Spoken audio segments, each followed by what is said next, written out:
sayigaaga ama qofka xiriirka la dhaxeeya ma ugu tagi lahayd sabab la xiriirta beesha adiga aad ka dhalatay iyo beesha sayigaaga uu ka dhashay oo dagaal dhex maray waa makaag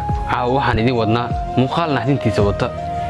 lamaana Soomaaliyeed oo ku kala tagay caruurtoodana aabbi iyo hooyo la'aan ku dhigay dagaal u dhaxeeya labada beelood ee ka kala dhasheen gabadha iyo wiilka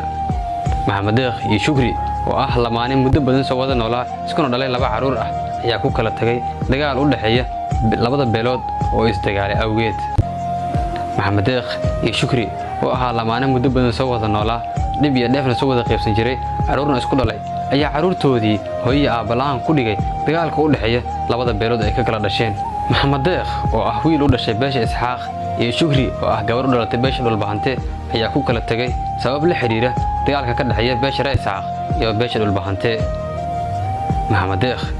ayaa inoo sheegay in ay xaaskiisii diiday in la noolaato kadib markii ay u dulqaadan weysay dagaalada farabaan ee ka dhaxeeya labada beelood ee ka soo kala jeedaan lamaanaha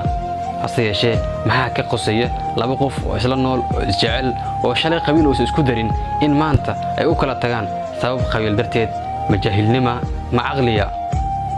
maxayse tahay sababta loo dayacay caruurtii jacaylkii farxadda lagu wada dhalay ma ugu tagi lahayd sayigaaga ama marwadaada ama qofka xiriirka jacaylka oo kala dhaxeeyo haddii ay isdilaan labada beel ee aad ka soo kala jeedaan